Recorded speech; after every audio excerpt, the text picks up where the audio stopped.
one more quick one before I go to my colleagues. Your mortgage deductibility plan, Shadow Minister, so I'm going on the coalition figures I've read here. 110,000 households will benefit over 4 years, the average benefit $11,000.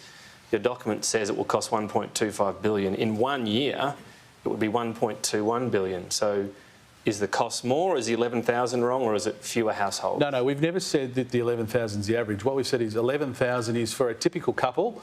It's a cameo we've used, which I think is what is the average one to use.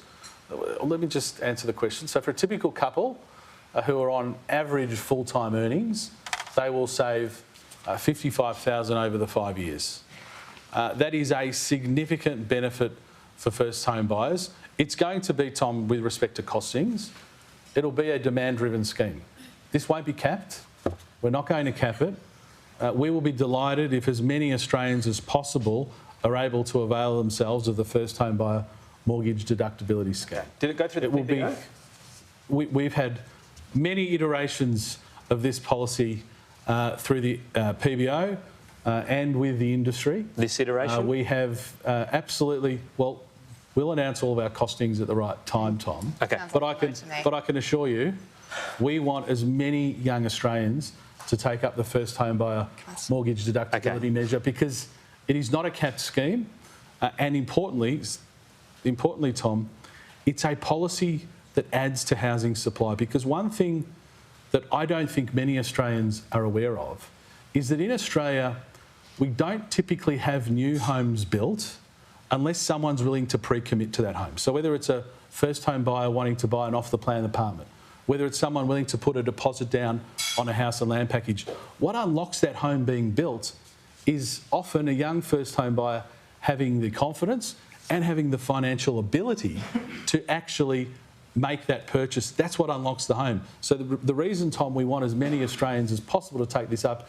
is, yes, we want them to become first home buyers, but they're also going to add to the housing stock of this country, and the HIA expects it to be 30,000 a year. Can I go? I just need to jump in on that one, if you don't mind, Tom. Just very briefly. I mean, this is what happens in public policy when you do sloppy work that isn't properly looked at.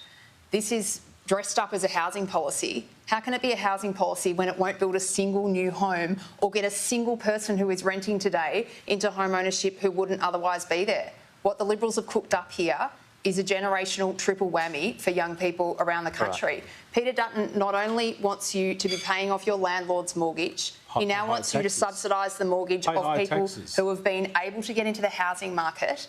And on top of that, they want you to set fire to your superannuation savings to burn up house prices around the country. First like, again, what a melange of things that will make a problem. I must respond to No, but you actually had your go. You actually had your go. So what Clare's saying to young Australians is this: tinkering around the edges is fine.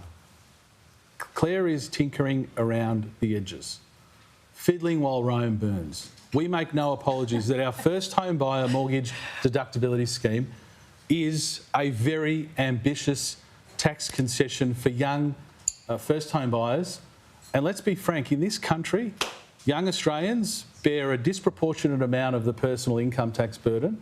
And so providing them a tax cut, some of their own money back, to be able to afford a home and turn themselves from being a lifelong renter into a homeowner. Right. Yeah. We make Evelyn waiting long enough. He got two goes. I'm going to have two goes. Well, then he'll want three and then you want four. I'm not going to let that slide by.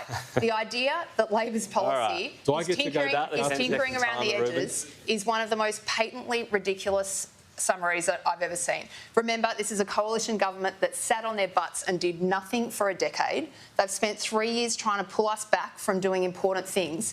And now they've got a housing policy that's going to build fewer homes that are more expensive. Our party is investing $43 billion in making nation-shaping reform that will genuinely have an impact. All right, on that note,